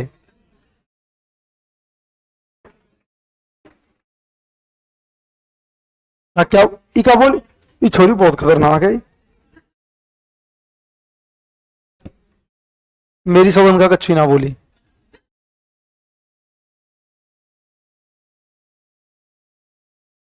चलिएगा। तो मिल जाती तो फिर, मिल जाती तो फिर ताली बजाने लायक बचते ही नहीं है। अभी गांव में बोलते हैं शादी का लड्डू खाए तो पछताए, नहीं खाए तो पछताए, इससे अच्छा तो खा के ही पछताए। हाँ, ऐसे लोग बोला करते हैं, है ना। तो मैं तो से संतुष्ट हूं कि बस लोगों की ना ना ना लोगों की नहीं फालतू की बातें बना रखी है। देखो क्या बोल रहे हैं। हाँ, बाकी देखो सुखी कौन से तुम, अब तो अभी दुखी हो, और शादी के बाद एडजस्ट करना आना चाहिए आदमी को। आदमी सुखी रहता है, बहुत सुखी रहता है, मैं बता रहा हूं ना। बस थोड़ा सा कोऑपरेट करना आना चाहिए, सीधी सी बात है। आप या तो आपकी जो शादी हो तो आपकी मैडम के हिसाब से आप एडजस्ट हो जाना। लगता है कि मैडम आपसे ज्यादा इंटेलिजेंट है तो आप उन, इसमें कोई दोहरा नहीं है, कोई भी होशियार हो सकता है यार। कई क्षेत्रों में आप इंटेलिजेंट होंगे, कई क्षेत्रों में वो इंटेलिजेंट। मैं मेरी पर्सनल बात बोल रहा हूं, मेरे को मेरे घर पे कुछ याद नहीं रहता, मेरे को कतई कुछ याद नहीं है किसको क्या देना है क्या नहीं देना, कहां से क्या आया क्या नहीं आया। बड़ा और हूं मैं, ज्येष्ठ हूं, और मेरे से छोटा वाला तो मेरे से भी खतरनाक है। वो तो आला है, उसको कुछ भी होश नहीं, उसको का वो मेरे ऊपर टाल देता है, मैं पापा के ऊपर टाल देता हूं। और पापा मेरे से वो लड़ते हो रहे हैं इस बात को कि तू कुछ बताया कर, कुछ किया कर। मैंने कि बताऊं कहां से बताऊं, तो जब जब आवे कुछ आ ही ना है वो। और ये रियलिटी है, मेरे को घर के मामले में कुछ आता ही नहीं है। कोई बहन बुआ सामाजिक आदमी, अपन सोशल आदमी, किसको क्या देना है क्या नहीं देना, मैं तुम जानो और तुम्हारा काम जाने। अपन को नहीं आता ABCD, तो हमने घर वालों को, महिलाओं को पकड़ा दी सकता मैं कि ये काम तुम्हारा है, तुम करो जो भी है, किस प्रकार से देना है क्या नहीं देना, किससे क्या, क्योंकि इसमें बहुत चीजें याद रखनी पड़ती हैं। कहां से आपको क्या आया उस हिसाब से आपको देना पड़ेगा। यदि आपने कम ज्यादा दे दिया ना, बिगड़ जाएगा, हाँ, लड़ाई हो जाएंगे, मनमुटाव हो जाएगा, विच्छेद हो जाएंगे। तुम जानो तुम्हारा काम जाने। हम जिन, देखो कभी भी ये कुदरत का नियम, और तुम भी ध्यान रखना, जिस चीज में आपको नहीं आता ना उसमें बोलना ही मत। यदि जिसमें आपको नहीं आता उसमें आप बोलने की कोशिश की तो या तो वो काम बिगड़ेगा या आपकी बेइज्जती होगी, दो में से एक काम होगा। यदि परिवार वाले आपकी बात मानते और आप बोल गए, परिवार ने यदि वो मान ली बात और आपको नहीं आता तो वो काम बिगड़ेगा, और काम बिगड़ा तो बाद में आप लोगों की बेइज्जती है। इससे जो काम नहीं आता उसमें सलेंडर हो जाओ, और भगवान करे कम से कम काम आए। जिसको जितना कम आएगा जिंदगी के मजे उतने ज्यादा लेगा आदमी, और जिसको काम आया ना वो बेटा कोल्लू के बैल की तरह पिलता रहेगा। ये रियलिटी है। जिसको नहीं आता ना, हम, मेरे को कोई घर वाला कोई फंक्शन होता है, अपन तो बैठ लोअर टी शर्ट में और दो चार ने लेर और बैठ जाना और पटेलाई चालू। घर वाले दुखी कि तू खुद तो ना कर रहे हो, लेर और बैठे नहीं, तोपा आवे तोपा आवे तोपा आवे तोपा आवे, इन काउ से भी ना आवे, तुम तो यारो काम करो, चार पांच बेटे। और यदि मेरे को काम आ रहा होता तो बैठने देते क्या, बोकर बोकर बोकर, ये मैनेजमेंट का फलाना का ढिकाना का आता ही नहीं अपन को। इसीलिए हम सीखने की कोशिश भी नहीं करते, क्योंकि जिस दिन काम आ गया उस दिन घर वाले काम करवाएंगे धुआंधार, इसलिए आता ही नहीं। और कभी भी जिम्मेदार, समझदार मत बनना। जो आदमी समझदार बन गया वो जिंदगी भर रोएगा। मैं रियलिटी बता रहा हूं। सब भाई साहब देख रहे हैं गुरुजी क्या झूठा झूठा ज्ञान दे रहे हैं, सच बोल रहा हूं साहब मैं। आप शायद, मेरे को लग रहा है परिवार में बड़े हो, छोटे हो, मस्त रहोगे। बड़े वाले को समझदार बनते ही देखो, मेरे को कई बार मेरे घर वाले बहनों की शादी की थी तो जब कार्ड छपा के आ जा, मैं कभी अकेला नहीं जाता, कभी भी छोटे वाले को लेके नहीं जाता, बड़े को लेके जाता हूं। क्योंकि कार्ड में यदि कोई मिस्टेक हो गई तो भैया ने देख लो, भैया गए हो संग, भैया जाने, भैया को काम जाने। कभी भी मेरा नियम है, जो काम जिम्मेदारी का होता है ना खतरनाक वाला, मैं कभी भी अकेला नहीं जाता, और कभी भी छोटे वाले को लेके नहीं जाता, चाहे कितना ही समझदार है। एक मेरे से छोटा बहुत समझदार है मतलब, लेकिन मैं उसको लेके नहीं जाता। मैं लड़ाई की नंबर आएगी ना तो मेरी आवेगी, चाहे कितने को समझदार है, लड़ाई मेरे से होगी। बड़े को लेके जाऊं, भैया देख लो, भैया जाना, भैया काम जाने। अब अच्छा कर दिया तो डेमो पर देख लो, मैं गयो कार्ड छपा गए, कोई मिस्टेक हो तो बताओ आप, और वो है वो तो भैया ने करे, भैया ने चेक करो, भैया ने। तो ध्यान रखना। आइएगा इधर, कमल का फूल। तो कमल का फूल का मतलब है शांति, हक, सॉरी शांति, स्नेह, प्रेम। और रोटी चपाती का मतलब होता है हक। हर इंसान का हक है रोटी के ऊपर, चपाती के ऊपर। तो यही क्यों बनाया गया था, कहना था कि हमने शांति से हमारा हक मांगा था, लेकिन अंग्रेजों ने हमारा हक नहीं दिया। बड़ा हमेशा झुकता है, हाँ इसीलिए हम छोटे बने। मेरे को पहले ही पता था, तो मैंने ठाकुर जी को बोल दिया छोटा बना के भेजा उसने मेरे को। तो कमल का फूल और चपाती। हाँ? दुनिया में सबसे ज्यादा दुर्भाग्यशाली है वो आदमी,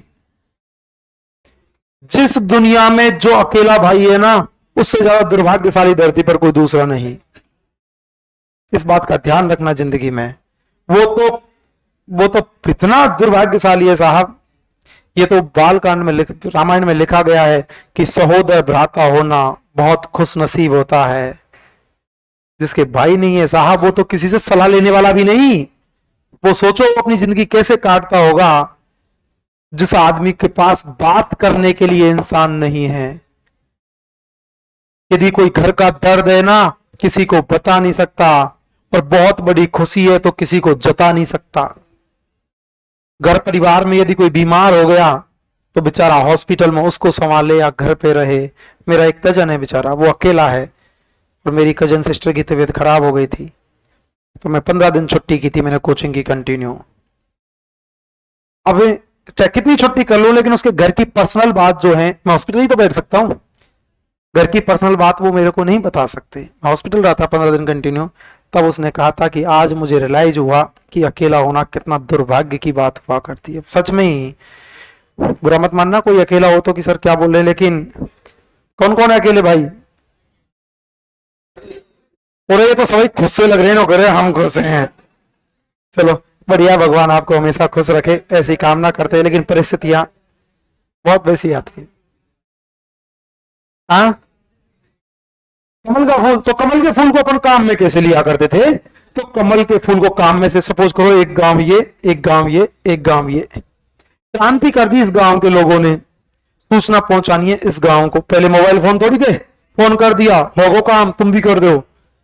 इस गांव से एक व्यक्ति गया, इस गांव में पहुंचा, जाके कमल का फूल और चपाती दिया, समझ गए पीछे वाले काम गांव में काम हो चुका है, अपन भी करेंगे। इधर से ये गया, इस गांव में जाके पहुंचाया, इस गांव के लोगों को पता चला कि पिछले वाले गांव में क्रांति हो चुकी है, तो इसको प्रतीक के रूप में काम में लिया गया था। क्रांति का प्रतीक था कि ये क्रांति की शुरुआत कर चुके हैं, और क्रांति का प्रतीक चिन्ह था कमल का फूल और चपाती।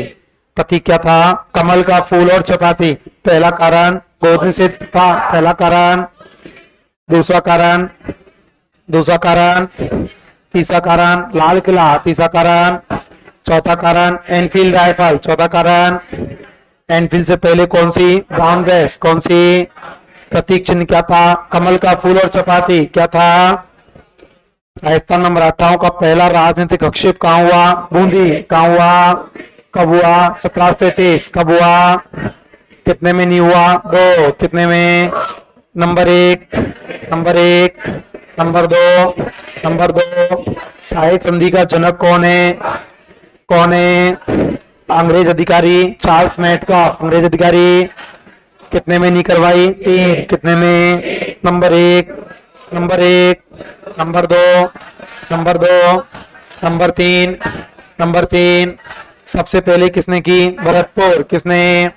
राजा कौन? रणजीत सिंह। राजा कौन? कब की थी? 1803। कब की थी? संपूर्ण किसने की? करौली। किसने? राजा कौन? अरबक्षपाल। राजा कौन? कब की थी?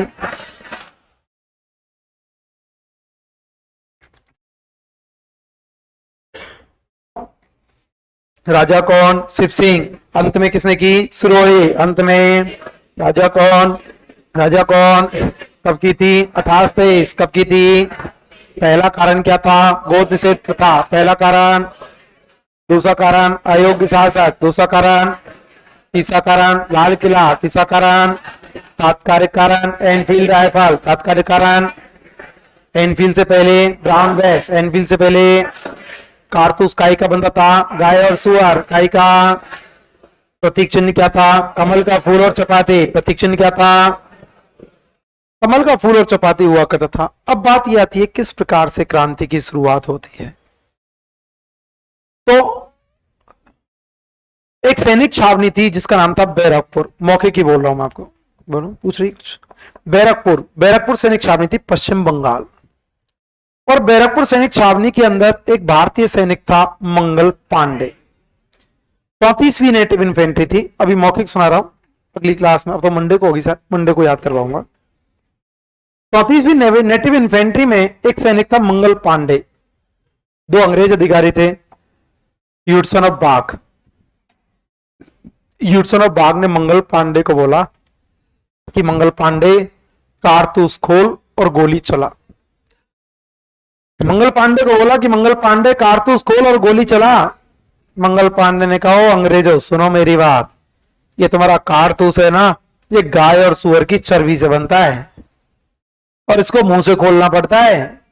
मंगल पांडे नहीं खोलेगा और ना कारतूस चलाएगा। ह्यूडसन ऑफ बाग ने कहा, मंगल पांडे कारतूस खोलना पड़ेगा।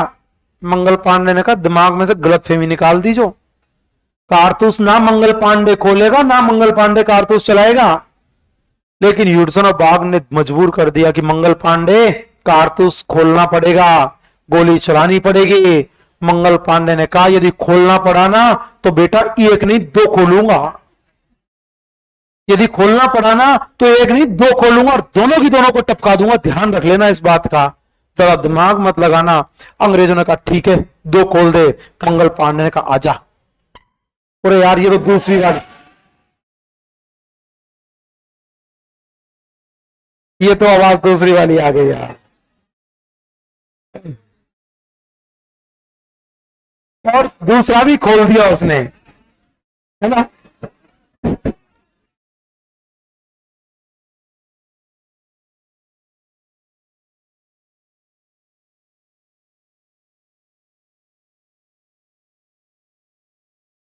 दूसरी और दूसरा भी कारतूस खोल दिया और झट से डाला और ठक ठक दोनों की दोनों को उड़ा दिया। ह्यूडसन और बाग दोनों को गोली मार दी। किसने? मंगल पांडे।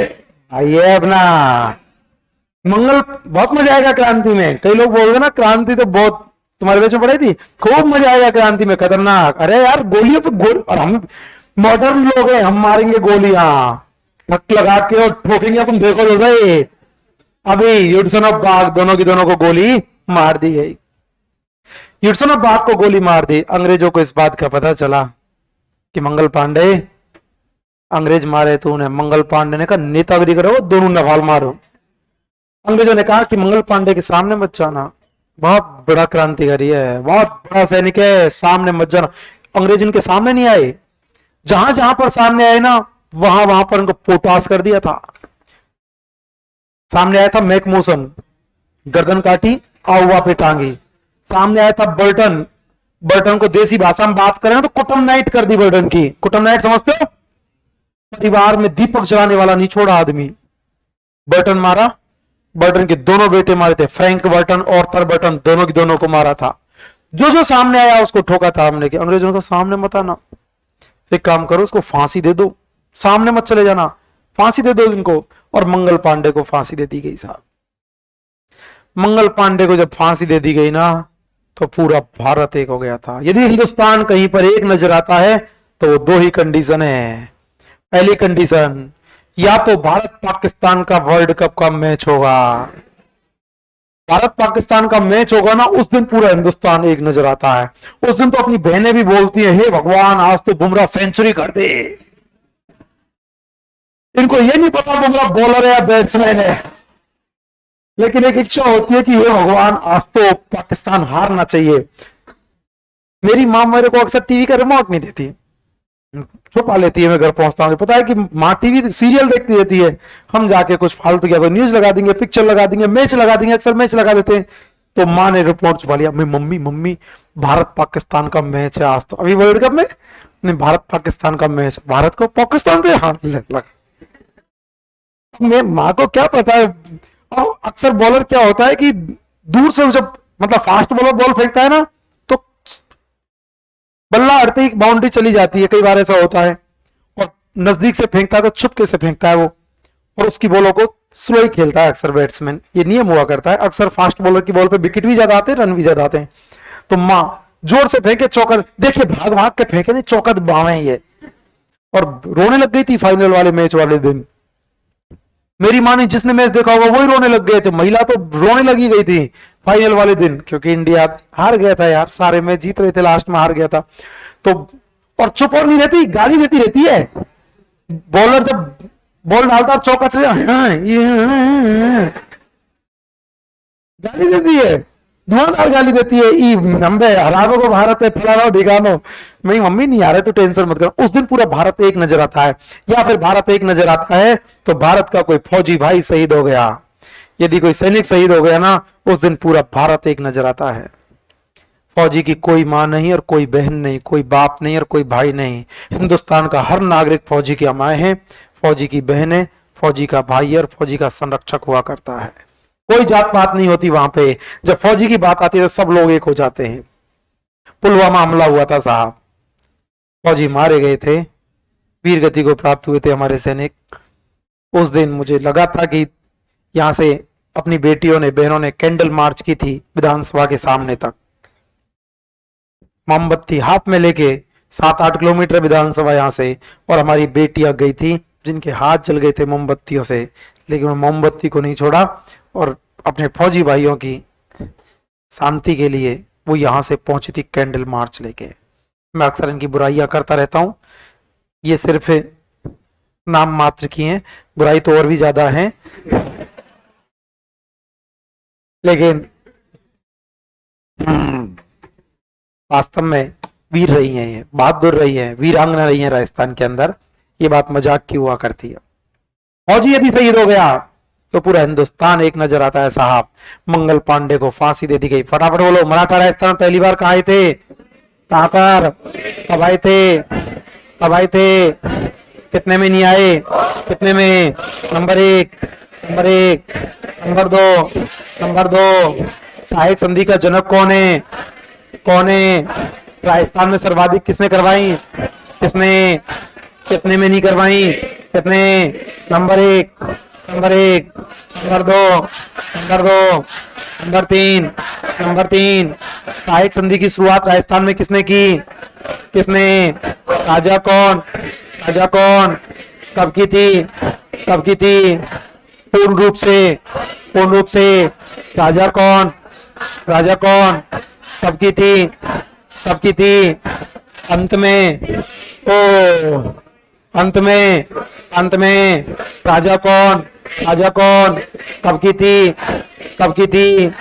कब की थी, क्रांति का पहला कारण बौद्ध निषेध प्रथा, पहला कारण, दूसरा कारण, दूसरा कारण, तीसरा कारण, तीसरा कारण, तात्कालिक कारण, तात्कालिक कारण, कारतूस काई से बनता, गाय सुअर, काई से, एनफील्ड से पहले कौन सी, ब्राउन गैस, कौन सी, प्रतीक चिन्ह क्या था, कमल का फूल और चपाती, प्रतीक चिन्ह क्या था, बाकी का छुट्टी।